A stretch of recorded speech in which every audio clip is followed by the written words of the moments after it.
for today's lesson, we're going to be doing a watercolor lesson, which is my absolute favorite. I practice watercolor professionally and it's been my medium of choice for many years, so I'm really excited to share my favorite medium with you. So what you need for today's lesson is a sheet of paper. I cut it in half because I prefer this one as a tall skinny one, and we're going to use the other one to use petals. You're going to need watercolor, paintbrushes, a strip of yellow paper. I just recycled the one that I used from the Monet Water Lilies project. So we're going to use the other half of that. Pink and orange and red oil pastels, water, a straw, a paper towel, and an art mat because this one is a little bit messy. Okay, so what we're gonna do first is we're gonna take our sheet of paper, and this will be a watercolor paper or a marker paper or a mixed media paper because it has to be heavy because we're gonna get it wet to hold all the water. So what I'm gonna do is I'm going to wet my paper towel down and wring it out. And then I'm going to lightly brush that over my paper. So we're doing what's called a wet on wet technique. That means using wet watercolors on a wet paper. So it does this. I'm gonna actually just hold it down with the glue, which I forgot to mention we also need, so perfect. So I've got my paper all wet here. I'm gonna rewet it actually a little bit. You don't wanna do a sopping wet paper towel because it takes a long time to dry. So you just do a moist towel, and then, I don't know if you can see, it's just a damp paper. It's moist paper, it's not damp. Okay, and then we're gonna get our watercolors wet. So I grab the water out of the cup, and then I dip the water in the tray. I wanna get a wet color before I go in and use it. And for the background of this, we're gonna be using pinks, purples, and blues. And you wanna go in and just kind of put those all over the paper. And this is why we got it wet, is so that they would blend really well. Let's do blue next.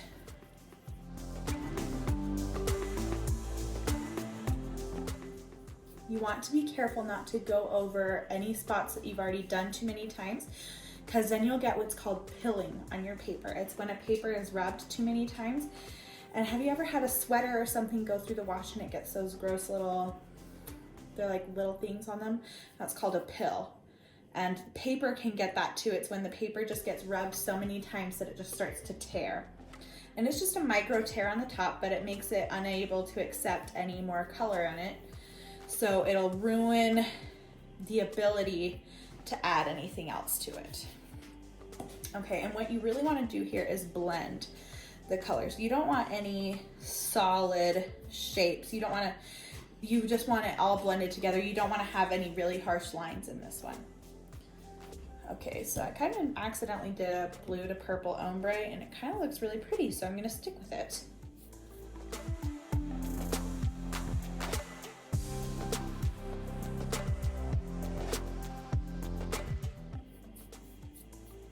Okay, so when you're done, it's going to look a little something like this. I accidentally picked my muted watercolor palette today, which I don't want you to do. I want you to use intense, beautiful colors because I want the background of this to really just be dark, deep, and gorgeous. So if you can pick dark, deep, really rich, like jewel tone colors, that's what would look amazing on this photo. Or on this painting, sorry. And then we're gonna go ahead and let this dry. I'm gonna just set that to the side here.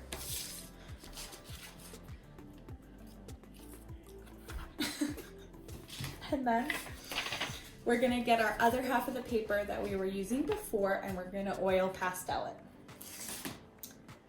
Yeah, okay. So we're gonna use pinks, reds, and oranges. This is gonna be cherry blossom petals. So they're mainly pink. So again, I'm going through and using the flat side of that oil pastel, which I showed you in the first video. For every material that you can hold to color, like a pencil, a marker, crayon, oil pastel, there's going to be a tip and a flat. So even for a pencil, there's going to be a tip and a flat. A marker, a tip and a flat. The tip is what will give you those thin lines, and the flat is what will get you better surface coverage. So I like to use the flat when I'm coloring because it gives me, again, that better surface coverage.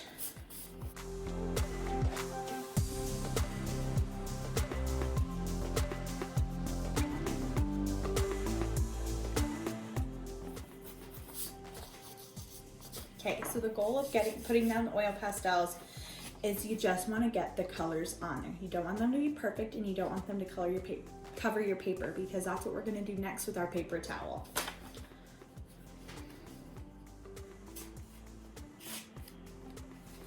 So I'm taking a piece of paper towel and I'm just rubbing all over this again. This is just like what we did with the water lilies, and this is just to get an even coverage color.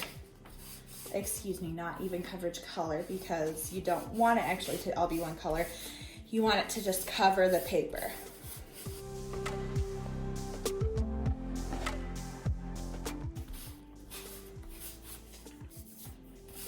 Okay, so after blending, it should look something like this.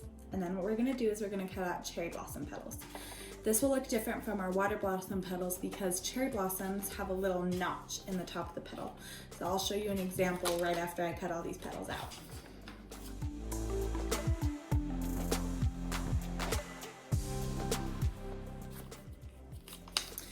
What I'm doing now is I'm folding the paper so that I can cut multiple petals at once, because it's really hard to cut 30 or 40 petals out of one piece of paper if you're doing them all individually, whereas it's easier to cut 4 or 5 petals out of the same piece of paper but still get the result of 40.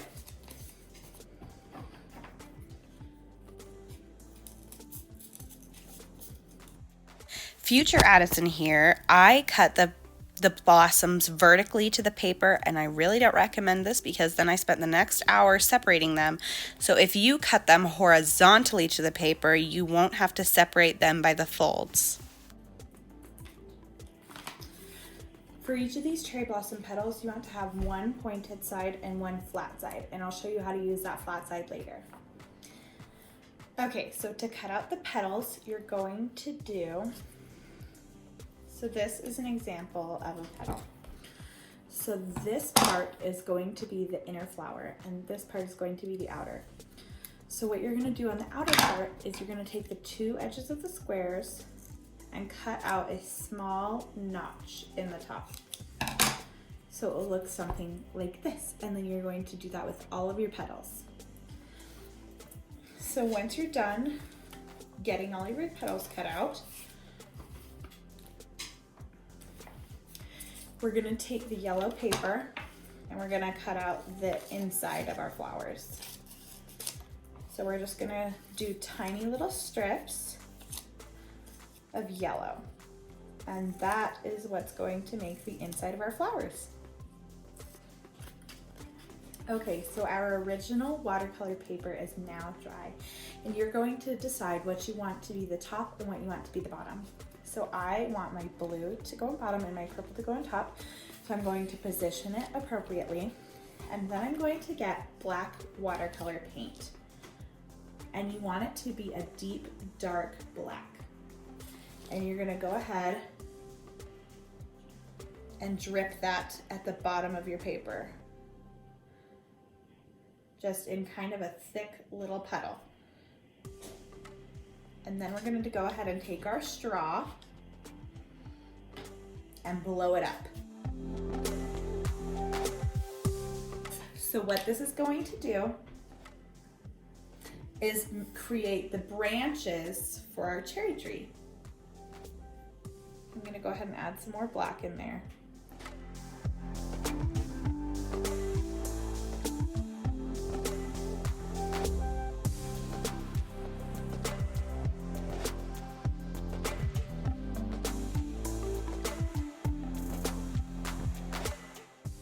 You can go ahead and add black in the places that you want to try and get some more branches. So I want it to be more clustered up top, so I'm adding some more black up here so that I can then blow it through the straw.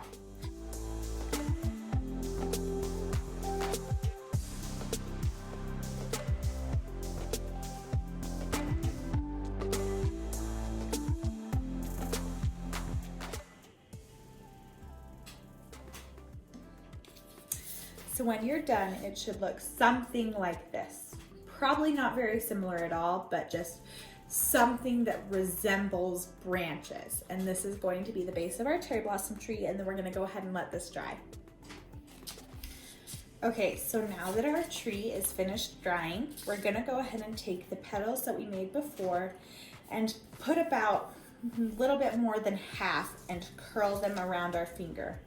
So this is exactly what we did in Watercolor Monet, is you take the petal and you kind of wrap it around your finger to give it a little curl. So we're gonna take the flat petals, and then those are gonna be our base petals. So we're gonna take the glue, pick the spots that you want your cherry blossoms at, just do one at a time though, and lay down 3 to 4 petals with the forked part facing outwards. I'm gonna go with 3 petals as my base.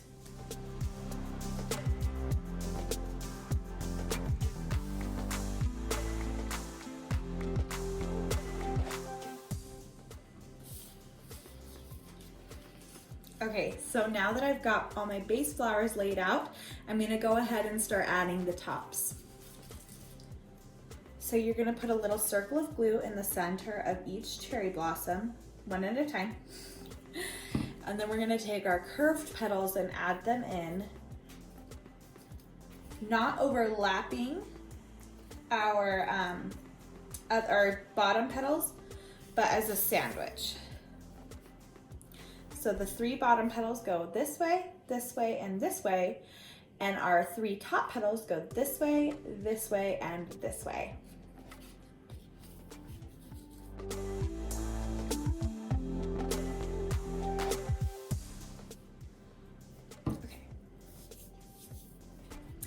Okay, so now we're done adding in our top petals, and then we're gonna go ahead and add in the centers to our flowers. So we're gonna take the scraps of yellow paper that we had before, put a dot of glue in the center of each flower,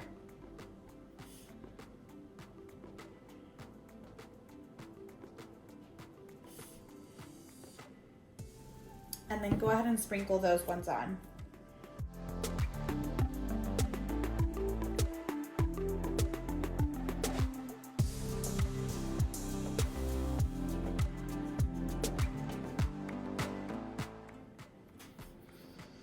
Okay, and this is what your finished product should sort of look like. Obviously, every single painting is different.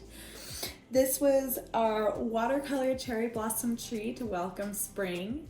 I hope that you guys had as much fun with this lesson as I did. It was really fun for me to see all the colors, and blow with the straw actually was pretty fun. So if you guys have any suggestions for future lessons or artists that you want to learn about, please tell me. If you want to show me your art, I would love to see it. And I hope you guys are having a great time in quarantine, and I will see you later.